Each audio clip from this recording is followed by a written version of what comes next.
అందరికీ నమస్కారం. నా పేరు సత్యనారాయణ. నేను టీఎన్టీయూసీ రాష్ట్ర ఉపాధ్యక్షుడిని. కరువు ప్రాంతమైన రాయలసీమ నీటి సౌకర్యం కోసం రాయలసీమలో సారవంతమైన భూముల్ని పంట పొలాలుగా మార్చడం కోసం బనకచెర్ల ప్రాజెక్టుని కూటమి ప్రభుత్వం నిర్మిస్తుంది. ఈ బనకచెర్ల ప్రాజెక్టు పూర్తయితే 3 లక్షల హెక్టార్లు నీటి సౌకర్యం కలుగుతుంది. స్థిరీకరణ 4.14 లక్షల ఎకరాలకి స్థిరీకరణ జరుగుతుంది. తాగునీటి సౌకర్యం 80 లక్షల మందికి సాగునీటి సౌకర్యం కల్పిస్తుంది. 20 టీఎంసీల నీరు పారిశ్రామిక అవసరాలకు ఉపయోగపడుతుంది.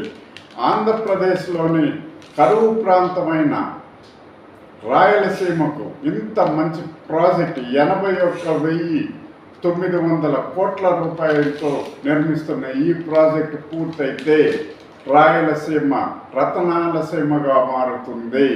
దీన్ని అడ్డుకోవడానికి ముఖ్యంగా తెలంగాణలోని కొంతమంది రాజకీయ నాయకులు స్వార్థంతో ఆంధ్రప్రదేశ్కు మంచి జరుగుతుందన్న అక్కసుతో తెలంగాణలో వాళ్ళ రాజకీయ పబ్బం గడుపుకోవడానికి, తెలంగాణలో వాళ్ళ రాజకీయ ఉనికిని కాపాడుకోవడానికి ఈ ప్రాజెక్ట్ని ఆపాలని కొంతమంది కుయుక్తులు పన్నుతున్నారు. అక్కడ తెలంగాణ నుంచి వచ్చే నీటిని, తెలంగాణ దాటిన తర్వాత వచ్చే నీటిని వాడుకుంటే అది నీటి దోపిడీ ఎలా అవుతుందో నాకైతే అర్థం కావడం లేదు. 3,000 టీఎంసీల నీరు సముద్రం పాలవుతుంటే వాటిలో ఒక 1000 టీఎంసీలు కూడా ఆంధ్రప్రదేశ్ బనకచెర్ల ప్రాజెక్టుకు వాడుకోవడం లేదు.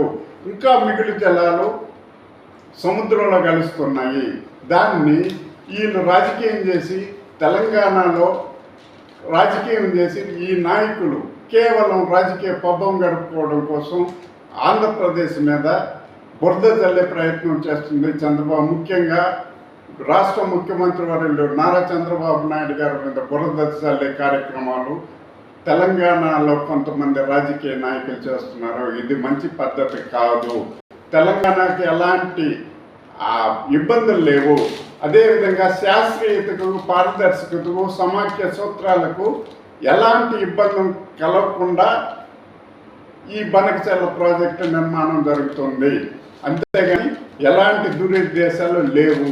దయచేసి తెలంగాణ ప్రజలు మంచిగా ఆలోచించాలని సవినయంగా మనం చేసుకుంటున్నాను.